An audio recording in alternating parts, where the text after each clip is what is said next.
Morning all of you. मैं doctor प्रकाश बेगड़ मेरे YouTube channel में आपका स्वागत करता हूं। अपन जो राजस्थान की ज्योग्राफी पढ़ रहे थे, उस राजस्थान की ज्योग्राफी में अपन ने राजस्थान के भौतिक प्रदेश है उसका अपना तो मेरा खुद का ये है वो बनाया हुआ कि रोने से किसी को पाया नहीं जाता, कि रोने से किसी को पाया नहीं जाता, खोने से किसी को बुलाया नहीं जाता, रोने से किसी को पाया नहीं जाता, खोने से किसी को बुलाया नहीं जाता। वक्त सबको मिलता है जिंदगी में, वक्त सबको मिलता है जिंदगी बदलने के लिए, वक्त सबको मिलता है जिंदगी बदलने के लिए, पर जिंदगी नहीं मिलती वक्त बदलने के लिए, जिंदगी नहीं मिलती वक्त बदलने के लिए। कहने का मतलब है ये जो अपना जो वक्त है, ये इस समय, इस कोरोना महामारी के समय अपने आप को बदलना है, जिंदगी में अपने आप को बदलना है, क्योंकि ये जिंदगी जब चली जाएगी या जिंदगी अपनी निकल जाएगी तब हमारे पास वक्त नहीं रहेगा। इसी के साथ अपना जो टॉपिक है उस टॉपिक की अपन बात करते हैं। कल अपनी जो चल रही थी क्लास उसके आगे है कि ये जो 50 सेमी समवर्षा रेखा है ये राजस्थान को दो भागों में बांटती है।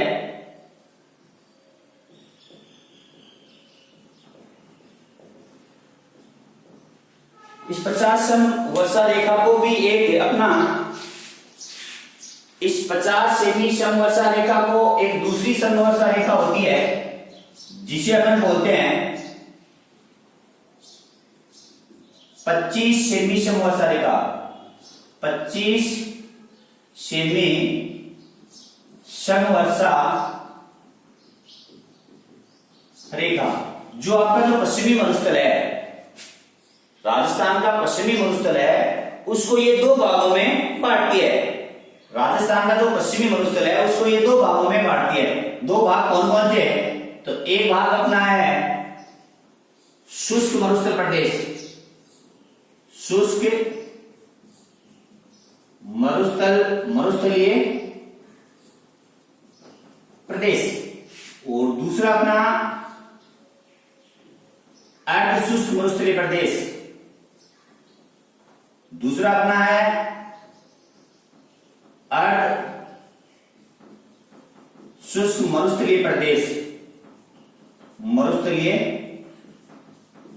प्रदेश। 25 सेमी समवर्षा रेखा है वो पश्चिमी मरुस्थल को दो भागों में बांटती है, एक शुष्क मरुस्थलीय प्रदेश, एक अपना अर्ध मरुस्थलीय प्रदेश। और ये जो शुष्क मरुस्थलीय प्रदेश है आज हम इसका डिस्कस करेंगे। अपना टॉपिक आज का रहेगा शुष्क मरुस्थलीय प्रदेश, शुष्क मरुस्थलीय प्रदेश। तो ये शुष्क मरुस्थलीय प्रदेश है, इसको भी बालू का स्तूप, बालू का मतलब जो मिट्टी से बने हुए ऊंचे ऊंचे धोरे होते हैं, मिट्टी के बने हुए जो स्तूप हो जाते हैं, इनके आधार पर, मिट्टी के बने हुए जो स्तूप होते हैं इनके आधार पर ये जो आपका शुष्क मरुस्थल है इसको भी दो भागों में बांटा जाता है। बालू का स्तूप के आधार पर, बालू का स्तूप के आधार पर शुष्क मरुस्थल को दो भागों में बांटा जाता है। शुष्क मरुस्थल को दो भागों में बांटा जाता है। वो दो भाग कौन से हैं? एक भाग कहलाता आपका बालू का स्तूप विहीन प्रदेश, बालू का स्तूप विहीन प्रदेश, और दूसरा कहलाता आपका बालू का स्तूप प्रदेश। बालू का है, इसमें स्तूप नहीं पाए जाने का मुख्य कारण ये होता है कि यहां चट्टानी मरुस्थल का विस्तार पाया जाता है, चट्टानी मरुस्थल का विस्तार पाया जाता है। ये मुख्यतः किन किन जिलों में है? तो यहां आपका आएगा जोधपुर, उसके बाद यहां आपका है जैसलमेर, और जैसलमेर के ठीक नीचे कौन सा है? बाड़मेर। जैसलमेर, बाड़मेर और जोधपुर, मुख्यतः ये तीन जिलों में बालू का वीर स्तूप प्रदेश पाया जाता है। कौन कौन से? जोधपुर आपका, जैसलमेर आपका, बाड़मेर। इनकी जो आपसी सीमाएं हैं, जोधपुर, जैसलमेर और बाड़मेर जिलों की जो आपसी सीमाएं हैं, वो आपसी सीमाएं चट्टानी मरुस्थल के विस्तार के कारण यहां पाए जाने वाला प्रदेश बालू का स्तूप विहीन प्रदेश कहलाता है। बालू का स्तूप विहीन प्रदेश कहलाता है। अब कंपटीशन एग्जाम में किस प्रकार पूछा जाता है, तो किस प्रकार क्वेश्चन आते हैं? क्वेश्चन की लेंगे सुना, वह कौन सा जिला जो संपूर्ण प्रदेश बालू का स्तूप विहीन, बालू का स्तूप विहीन प्रदेश में होता है या प्रदेश पाया जाता है, जिसमें पूर्णतः है, तो है तो तीन, जोधपुर भी है, जैसलमेर भी है और बाड़मेर। जोधपुर का दक्षिण भाग है, बाड़मेर का उत्तरी भाग है, जबकि जो जैसलमेर है, ये जैसलमेर जिला है, ये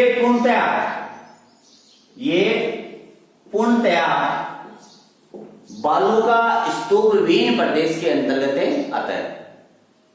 बालू का स्तूप विहीन प्रदेश के अंतर्गत आता है, क्योंकि यहां पूरे जिले में चट्टानी मरुस्थल का विस्तार है, चट्टानी मरुस्थल का विस्तार है। इस कारण यहां ज्यादा परमाणु परीक्षण होते हैं। यहां आपकी जो गैसें है, प्राकृतिक गैसें वो पाई जाती है। दो चट्टानी पट्टी पाई जाती है। कौन कौन सी? एक चट्टानी पट्टी है, ये जो आपका जैसलमेर है, यहां एक जो चट्टानी पट्टी है, उस चट्टानी पट्टी को बोलते हैं जैसलमेर से दो चट्टानी पट्टी पाई जाती है। वो कहां से कहां तक है? तो एक पट्टी पाई जाती है जैसलमेर से पोखरण के, जैसलमेर से पोखरण के मध्य, जैसलमेर से पोखरण के मध्य। और ये जो चट्टानी पाई जाती है यहां जेरोसिक काल की चट्टानों के जमाव है। जेरेसी काल की चट्टानों के जमाव पाए जाते हैं। और ये बहुत अच्छा क्वेश्चन है, आरएस में क्वेश्चन पूछा है कि जो जैसलमेर से पोखरण है, जैसलमेर से पोखरण है, जयपुर अग्निश बोर्ड ने पूछ लिया था कि जैसलमेर से जो पोखरण है, इसके मध्य एक चट्टानी पट्टी पाई जाती है। वे चट्टानी पट्टी किस काल की है, किस काल की है? तो अपना आंसर क्या होगा? ये जेरेसी काल के जमाव, जेरेसी काल में इस पट्टी का क्या होता? जमाव हुआ था। तो यहां पर क्या ध्यान रखना है, ये जेरेसी काल है, इसको थोड़ा सा हमको ध्यान रखना है। दूसरा जो अपना है, उस पट्टी को अपन बोलते हैं, दूसरा जो पट्टी है उसको बोला जाता है कहां से कहां तक? तो ये जैसलमेर से लेके मोहनगढ़, जैसलमेर से लेके मोहनगढ़ के मध्य पाई जाती है। ध्यान सुनना, मोहनगढ़ से, सॉरी, जैसलमेर से मोहनगढ़ के मध्य जो पट्टी पाई जाती है, इस पट्टी का जमाव टर्सरी काल, टर्सरी काल में अवसादी चट्टानों के जमाव से हुआ है। जैसलमेर से महेंद्रगढ़ के मध्य जो चट्टानी पट्टी पाई जाती है, ये चट्टानी कब और किसके कारण हुई है? तो टर्सरी काल में हुई है। किसके कारण हुई है? तो अवसादी। बालू का स्तूप विहीन प्रदेश है, इसमें कुछ भौगोलिक संरचनाएं पाई जाती है, कुछ भौगोलिक संरचनाएं पाई जाती है। आज इसका चल रहा था बालू का स्तूप विहीन प्रदेश। और उसमें किसका रहता है अपना जैसलमेर का। जो अपना जैसलमेर जिला है, अपना जो जैसलमेर जिला है ये पश्चिम में पाया जाता है और यहाँ मुख्यतः कौन सी भौगोलिक संरचनाएं पाई जाती है। तो जैसलमेर जिले में मुख्यतः जो भौगोलिक संरचना पाई जाती है, एक भौगोलिक संरचना का नाम है लाठी सीरीज। लाठी सीरीज एक भौगोलिक संरचना का नाम है लाठी सीरीज। दूसरी भौगोलिक संरचना का नाम है मरु उद्यान। मरु उद्यान। तीसरी जो भौगोलिक संरचना है इसका नाम है चंदन नलकूफ। चंदन नलकूफ। चौथी भौगोलिक संरचना है इसका नाम है आक्कल गांव। आक्कल गांव। पांचवी जो संरचना है उसको बोलते हैं तली। उसको क्या बोला जाता है तली। ये भी सुना। जो जैसलमेर जिला है, इस जैसलमेर जिले में जो आपकी जो चट्टानी मिट्टी का विस्तार है उसमें प्रमुख कुछ भौगोलिक, इसमें कुछ प्रमुख भौगोलिक संरचनाएं पाई जाती है। ये जो अपन पढ़ रही है प्रमुख भौगोलिक संरचना है, भौगोलिक संरचनाएं। अब भौगोलिक संरचना कौन कौन सी है, तो एक अपनी दे रखी है लाठी सीरीज, एक इसमें दे रखा है मरुगांव, एक दे रखा है चंदन गांव, एक दे रखा है आक्कल गांव, एक दे रखी है तली। लाठी सीरीज क्या होती है? लाठी सीरीज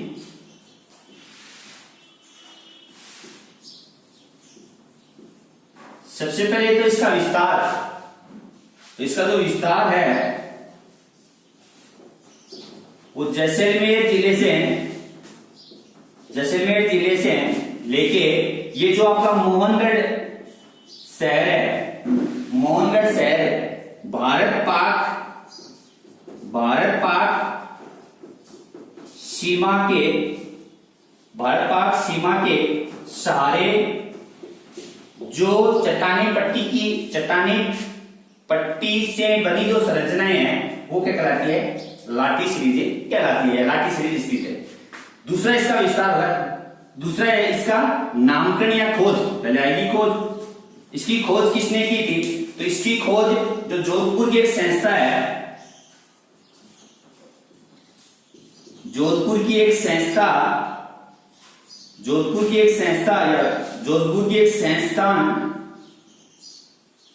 संस्थान के वैज्ञानिकों ने इसकी की थी। उस संस्था का क्या नाम था? उस संस्था का नाम है आपका काजरी। और ये अभी जो एलडीसी हुई थी उसमें भी क्वेश्चन पूछा है, आरएस में भी क्वेश्चन पूछा है, सेकेंड ग्रेड 2018 में हुई थी उसमें भी पूछा है, आपका पटवारी वाली एग्जाम होती 2016 में उसमें भी पूछा है कि जोधपुर की कौन सी संस्था लाठी सीरीज का नामकरण किया था। तो उस संस्था का नाम है काजरी। एक और ये यहाँ जाफरी और काजरी दोनों जोधपुर जिले की एक वैज्ञानिक संस्था है जो भौगोलिक क्षेत्रों का क्या करती है? नामकरण करती है। भौगोलिक क्षेत्रों क्या करती है? नामकरण करती है। अब इसका नामकरण किस प्रकार हुआ? नामकरण जो जैसलमेर जिले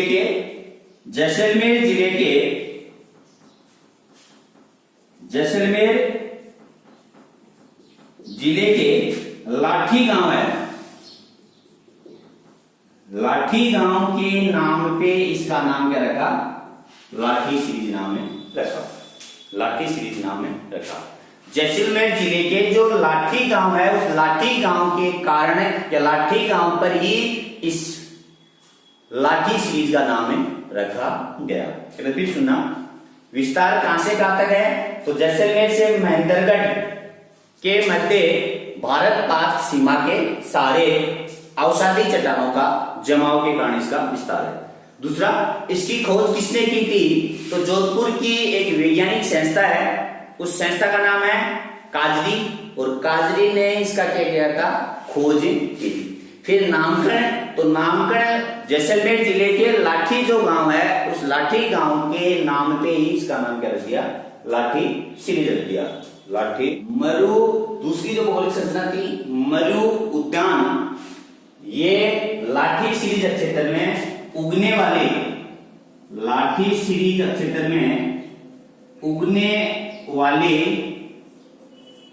सेवन एवं धामण, दो घास के नाम है, सेवन एवं धामण, पोस्टिंग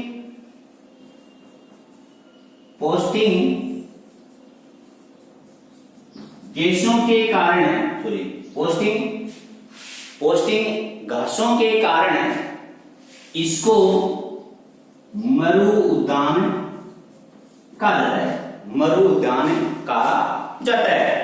क्योंकि इसका जो, क्योंकि ये जो लाठी सीरीज क्षेत्र है, इसमें एक पक्षी पाया जाता है, उस पक्षी का नाम है गोडावण, और ये हमारा राज्य पक्षी है गोडावण। और गोडावण पक्षी के लिए सबसे अच्छी पोस्टिंग घास है, तो वो कौन सी आपकी? सेवन एवं धामण। और सेवन और धामण घास में ही जो गोडावण पक्षी है वो अंडे देता है और अपना एक नया जीव उत्पन्न करता है। तो दूसरा, अगस्त 1981 में, ध्यान सुनना भाई, अगस्त 1981 में इस जो मरु उद्यान है इसको चेंज कर दिया गया, वन्य जीव अभ्यारण्य, वन्य जीव अभ्यारण्य घोषित कर दिया। इस वन्य जीव अभ्यारण्य की जो एरिया था, जो क्षेत्रफल है इसका, क्षेत्र वो है 3162.50 किलोमीटर वर्ग किलोमीटर, तो 3162.50 वर्ग किलोमीटर क्षेत्र में जो वन्य जीव अभ्यारण्य है वो फैला है। तो यहां से क्वेश्चन सबसे बड़ा आ सकता है, जब पूछ सकता आपको कि राजस्थान का सबसे बड़ा वन्य जीव अभ्यारण्य कौन सा है, तो राजस्थान का सबसे वन्य जीव अभ्यारण्य में कौन सा आपका? मरु उद्यान है। कौन सा है? मरु उद्यान। ठीक है, राज्य का सबसे बड़ा, राज्य का सबसे बड़ा वन्य जीव अभ्यारण्य भी है, वन्य जीव अभ्यारण्य भी कहा जाता है। किसको? मरु उद्यान को। विपरीत नाम मरु उद्यान क्या है कि ये जो लाठी सीरीज क्षेत्र में एक प्रमुख घास से पाई जाती है, वो घासें कौन सी है? सेवन एवं धामण घास। वो पौष्टिक घासें हैं, और पौष्टिक घासों के कारण ये हमेशा क्या रहता है? हरा भरा, और हरा भरा रहने के कारण इसे क्या होते हैं? मरु उद्यान कहा जाता है। और मरु उद्यान, ये जो आपका सेवन और धामण जो घास होती है, ये जो राज्य जो पक्षी है गोडावण के पौष्टिक आहार के लिए सबसे उपयोगी माना जाता है। तो कहने का मतलब यह है कि मरु उद्यान में एक प्रमुख पक्षी पाया जाता है। यह मरु उद्यान किसके लिए प्रसिद्ध है? तो अपन बोलेंगे गोडावण पक्षी के लिए प्रसिद्ध है। फिर ये जो मरु उद्यान है, इसको अगस्त 1981 में वन्य जीव अभ्यारण्य घोषित कर दिया, वन्य जीव अभ्यारण्य घोषित कर दिया। इस वन्य जीव अभ्यारण्य का कुल जो एरिया है वो है 3162.50 वर्ग किलोमीटर में फैला है। कहने मतलब है राज्य का सबसे बड़ा वन्य जीव अभ्यारण्य है, तो वो कौन सा था? मरु उद्यान है। कौन सा है? मरु उद्यान है। इसके अलावा इस सीरीज में कौन कौन से भौगोलिक क्षेत्र पाए जाते हैं? इसके अलावा इसमें एक और पाया जाता है चंदन नलकूप। तो चंदन नलकूप क्या है?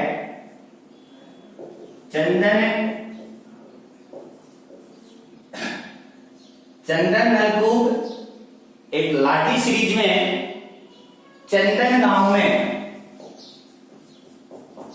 लाठी सीरीज में एक गांव है चंदन गांव। इस चंदन गांव में जल के नलकूप, ये नलकूप मीठा भी पाया जाता है, बड़े भी पाए जाते हैं, इसलिए ये जल के स्रोत प्रसिद्ध है। और जल के स्रोत प्रसिद्ध होने के कारण इसे भौगोलिक क्षेत्र में लिया गया है।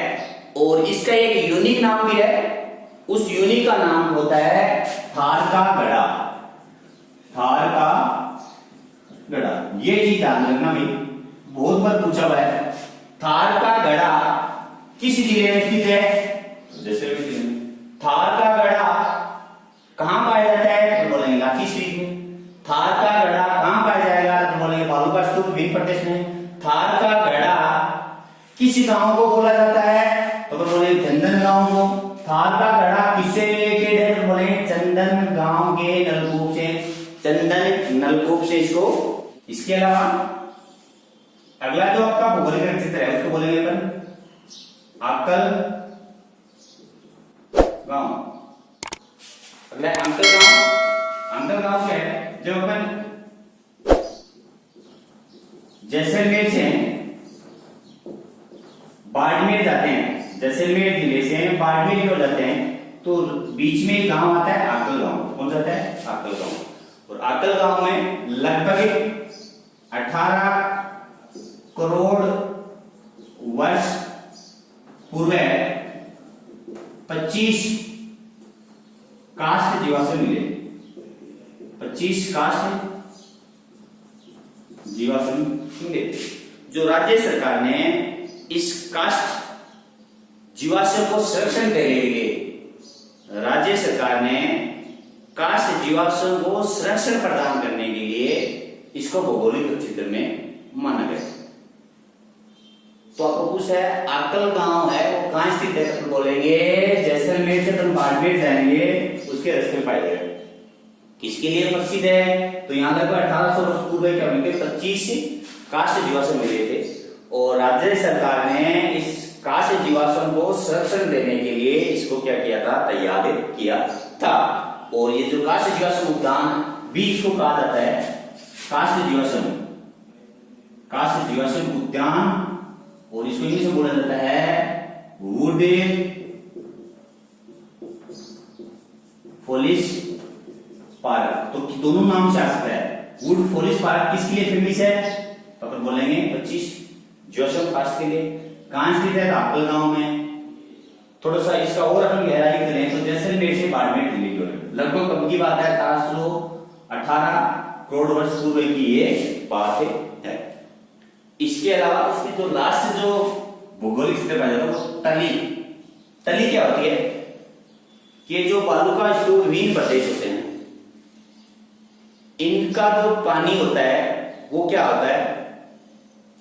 नीचे आता है। जैसे मान लो ये कोई बालू का स्तूप प्रदेश है, ये बालू का स्तूप, ये बालू का स्तूप, ये भी बालू का स्तूप, ये भी बालू। यहाँ का जो पानी, यहाँ ये जो इस दो तली है, मतलब क्या मतलब है? उच्च भूमि का जल निम्न भूमि पे आके एकत्रित होता है। उच्च भूमि का जल निम्न भूमि पे आके एकत्रित होता है और उस स्थान को बोला जाता है, इसे अस्थायी झीलें भी कहा जाता है। तली को क्या बोला जाता है? अस्थायी झीलें भी इसको कहा जाता है। तली का दूसरा नाम क्या है? अस्थायी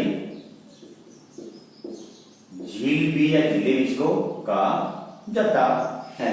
धन्यवाद।